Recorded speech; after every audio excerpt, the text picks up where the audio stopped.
When you're starting out in your Minecraft world, it isn't easy to get these big redstone giganta farms. I'm going to show you 8 really great small farms that you can make near the beginning of your game to make sure you make a great start and have plenty of resources all the way through to the end.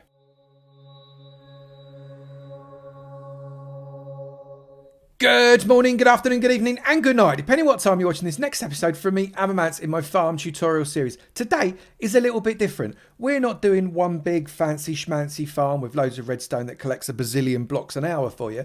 We are going to do a really simple starter farms. We're not going to do a block by block tutorial, but I am going to show you how they work. If you want a block by block tutorial, let me know in the comments and we'll perhaps do some block by blocks on these ones for you. We're going to go and start from the first farm, which is really easy to do right at the very beginning of your world, and then progress through to farm 8, which maybe requires some of the resources that you get from the first few farms. It does make logical sense to make them in this order, although of course you can make them in any order you want. Also, most of them are expandable. I'm going to make small farms, but you can expand these fellas up to quite large amounts of farm and get lots more resources. Let's crack on. The first farm on the list is first on the list because you need the least resources for it. All you need are 9 slabs that are not wood, so I've gone for cobble because they're the easiest, 4 torches and 9 saplings, which you can get if you massacre just a few oak trees. Now it's really important that we're going for oak trees here. We're going for production of easy wood. We're not going for aesthetics, so we've got birch and spruce and dark oak. We just want a load of wood. So this is what we've got. We've got a block 8 high. So if I just block up, so we've got 1, 2, 3, 4, 5, 6, 7, 8 high, and on top of that 8 we have got a slab. And then we need to count in a pattern where we go in one direction 2 dots, and then left 1, and then forwards 2, and then left 1. And you do that so as you get a little bit of a slanty square. You can make this as big as you want. I always start with 9 because you get quite good growth. And after a time, these things grow. And they don't grow into giant oaks because they are stopped by the slab. That means that they're dead easy to cut down. You get loads of wood, bash in your sapling to replace it every time you cut one down, and you have enough wood to move on to the second farm. And that second farm is an AFK Fish Farm. Yes, controversial choice, but I'm telling you, you make one of these right towards the early start of your game, you are in like Flint for the rest of it. This takes not that much resource either. Like, come on, it's very little resource in this fella. You need 2 sticks and 3 bits of string to make your first fishing rod. Go and bash a few spiders. Spiders are easy at the beginning of the bang. You find loads of them. You've got a couple of hoppers, a couple of barrels, a single oak fence, 3 signs, an oak block, which is only 4 bits of wood and 1 bit of redstone, which you would have got when you were ironing for the iron trapdoor, and a single oak slab, an oak pressure plate, and a bucket of water. And then if you want to, you can do all the fancy schmancy stuff that I've done around here, which is cage it off so as you can't get got by any mobs, including phantoms, when you're AFKing. And it is really simple. Just come inside, fish away, and collect up your earnings and your winnings inside here. This is going to give you XP, but more importantly, it's going to give you some loot like some bows, because those bows are going to become very useful in just a moment. This farm could not be more simple. A barrel with a hopper going into it, with a barrel on top and another hopper going into it. You can make that as tall as you like. Then get yourself a fence post, pop it on top of that hopper, put a note block next to it, and on the other 3 sides put signs. On top of the fence post, put a wooden pressure plate. Don't forget to waterlog the fence post, whatever you do. And on top of the note block, using shift click, put an iron trap door. Then get yourself a slab that is equal to the top of that hopper there, and then just fish away. And before you know it, you're going to get loads of XP and a load of loot. Dead easy. Our next farm is a simple food farm. Specifically, we're going for wheat because of something we need in a later farm. But this could be carrots, this could be beetroot, it could be potatoes, it could be a mixture of all of them if you wanted to. And this is why we wanted that AFK Fish Farm, or at least one of the reasons, because we want some dispensers, and dispensers need a bow. And just in case you don't want to go and beat up skellies, AFK fishing is a superb way to go and get yourself a number of bowls. This is a absolute doddle.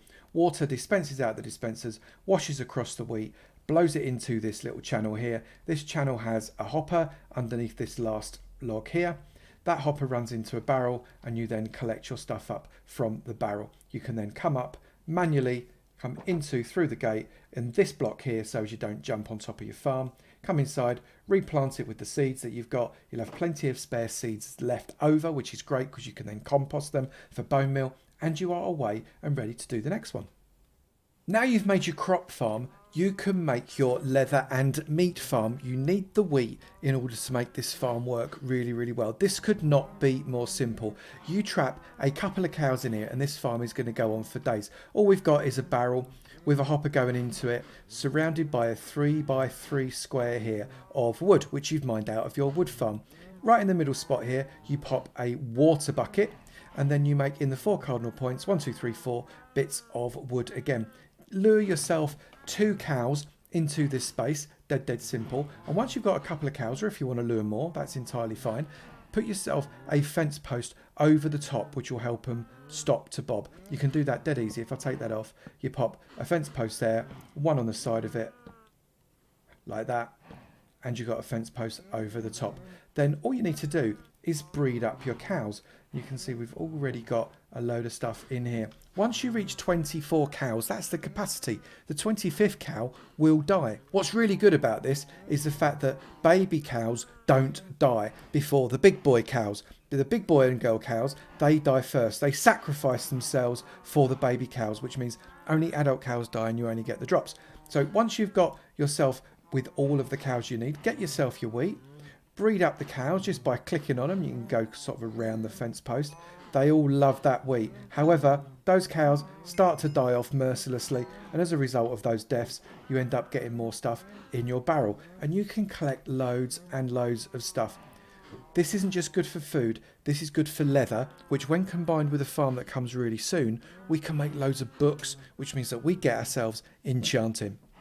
Farm number 5 is a stone farm, and I do mean stone farm because if at some point you get yourself a silk touch pick, this is a stone farm, not just a cobblestone farm. But as a cobblestone generator, it works beautifully. You've got lava secreted behind this block in a row of 3 going back. You've got waterlogged blocks, stairs specifically, facing inwards so they don't spew out water in this direction.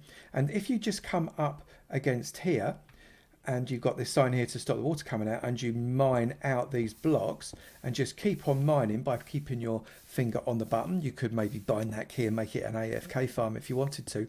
You can spend just a little time bashing these blocks dead simply, and as a result of that lava and that water combining, it creates stone.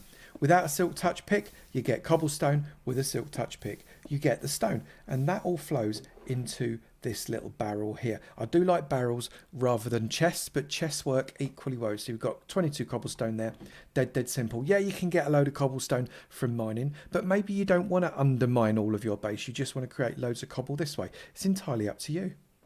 The next farm is as much fun as it is useful, but sweet berries do have a number of good things about them. You can use them for defense, you can use them for making bone meal, using a composter, you can use them as food. They don't sustain you for long, but they do work. The fox comes along, sees the berries, gets very excited, bites the berries off the bush, keeps one for itself and puts the rest into this barrel here. It is a slow farm, but over time you can accumulate quite a lot of berries. All the berries getting collected by this minecart with hopper going backwards and forwards. Fox is actually not that hard to collect into this chamber, because if you plant these bushes up and the berries grow and you give them a root in, they'll actually come in all on their own.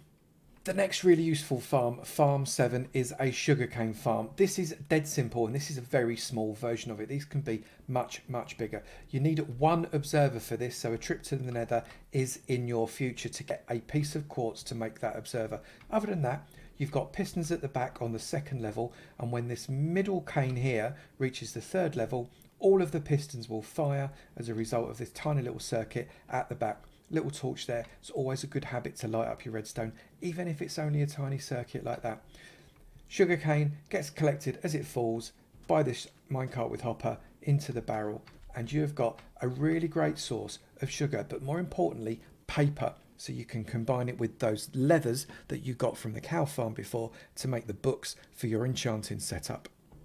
Our final farm is the wool farm. We've got poor little naked sheep in a 1x1 square sat on top of grass. When they eat the grass, the block state of that grass changes to dirt, and that means the observer that is sat behind here will see that dirt change, and as a result of the dirt changing, it will tell the dispenser to dispense the shears. Now this is a functionality of 1.14.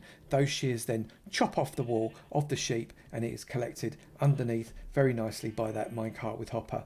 It is a way to really stack up lots and lots of wool over time. You can see we've got 4 different coloured sheep here, and they are slowly collecting up our wool. Again, not a super speedy farm on its own, but get a few sheep in there, only 1 in each pod. That's all you need. You can see there that one got shorn very, very quickly, and you can have as many wool blocks as you can possibly do with after a short space of time.